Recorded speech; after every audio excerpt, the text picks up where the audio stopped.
No more 24/7 thoughts about food. No more anxiety when you're eating out with friends or having others cook for you. No more obsession with your weight and how you look. But that's the light at the other end of the tunnel. Welcome to the Binge Dietitian podcast. I'm Jonathan and I'm here to help you end 24/7 food thoughts, binge eating, and actually enjoy life with food.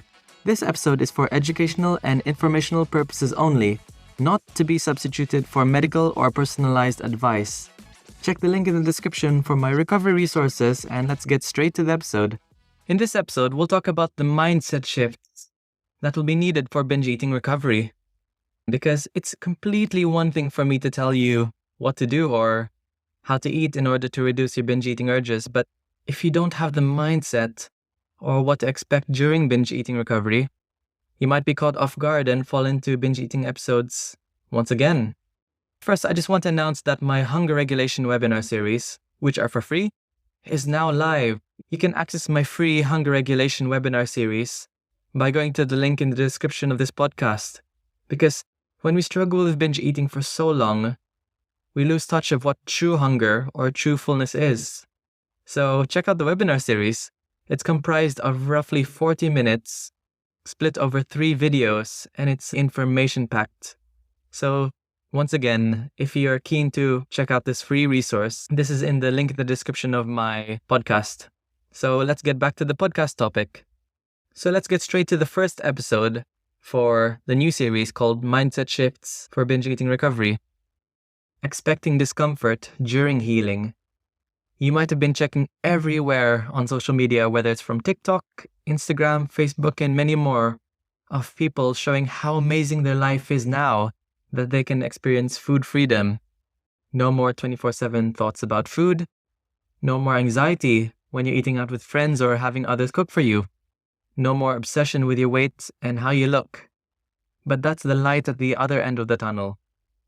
And I'm going to be honest with you, because I didn't expect discomfort during my own binge eating recovery journey, and I thought it would be simple or a walk in the park now that I committed to not dieting as hard and to escape binge eating. I had my eyes set on it to experience food freedom.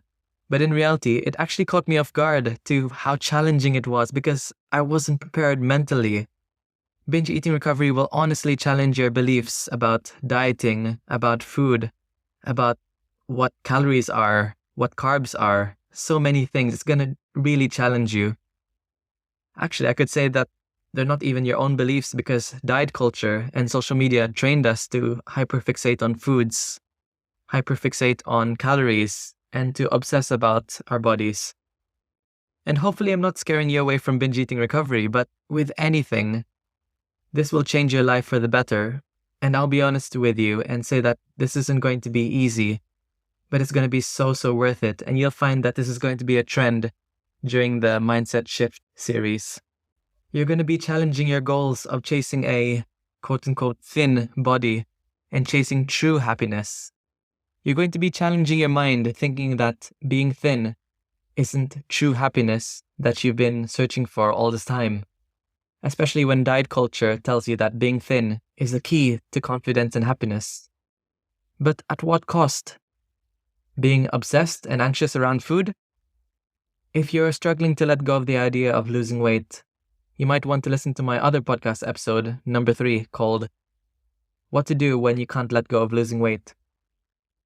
So it's okay to feel anxious about binge eating recovery, and it's okay.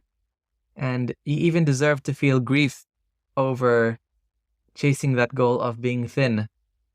I want you to know that your feelings of sadness, that these goals of being thin are being put aside, and that these feelings are valid.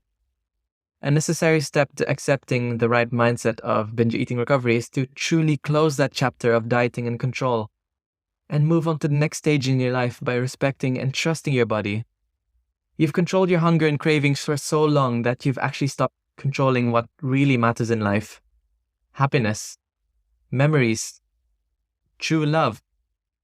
Binge eating recovery is about slowly letting go of you controlling your hunger and cravings and taking the leap to let your body take charge.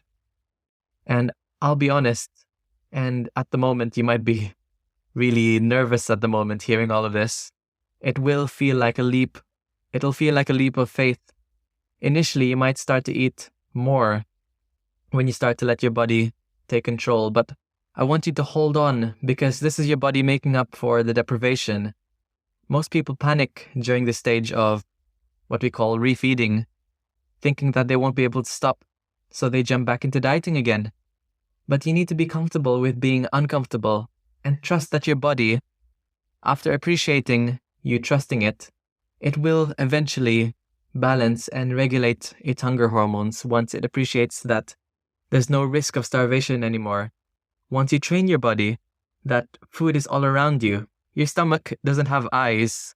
You have to show what's coming in regularly and to turn down these alarm bells of the urges of binge eating.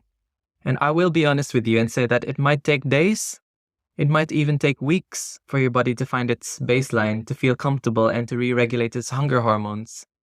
And I appreciate that it's going to be very scary. It's very scary to just hear about it. And I want to say that the fear you're thinking right now is very valid. I was there. I was there feeling very anxious, and I'm not going to say it was a walk in the park. During binge eating recovery, I had these thoughts of thinking, should I go back? Have I gone too far in? What if I never re-regulate my hunger hormones and then I'm not able to just go back? But with every single person who started binge eating recovery, true binge eating recovery, including me, your body will find the baseline. Your body is smart and you should trust your body. If you want me to back it up with research, dieting and trying to heavily control your body weight with intense, regimented dieting has been shown to lead to weight gain in the long term. But eating regular meals that are filling and being consistent and listening to your cravings has been shown to actually lead to body weight maintenance. Some cases, even minor unintentional weight loss and better body composition. You might have heard of these shows called The Biggest Loser, where people are a high body weight and they're shown to exercise like crazy amounts, shown to be on extreme restrictive diets. And the main point of the show is the person who lost the most weight actually wins. They get a monetary prize.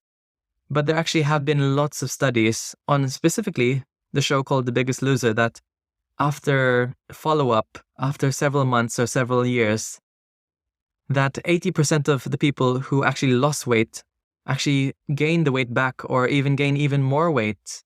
So if you're interested in those studies, I will link those studies in the description of this podcast. So in summary, if you want to start a journey of binge eating recovery, one of the best things you can do is to expect there will be discomfort. And I understand if you feel sad or if you want to grieve for your goals, your past goals of chasing thinness. It's important for you to process your emotions and to understand that you're right where you need to be, and happiness is a choice. If we dismiss our need to grieve and just ignore what we truly feel inside and fake a smile, then we're just invalidating our feelings. We're not really processing our emotional need to grieve, to close this chapter and move on to the next one.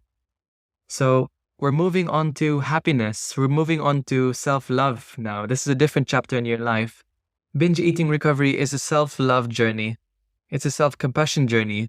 This binge eating recovery journey is all about healing from the trauma. It's all about healing from these negative thoughts we have about our bodies, about food. It's about learning to feel and cope with all emotions. So I hope you found this mindset shift episode helpful. And it might sound like you're alone in this journey, but I want you to know that you're never alone. I'm here to hold your hand.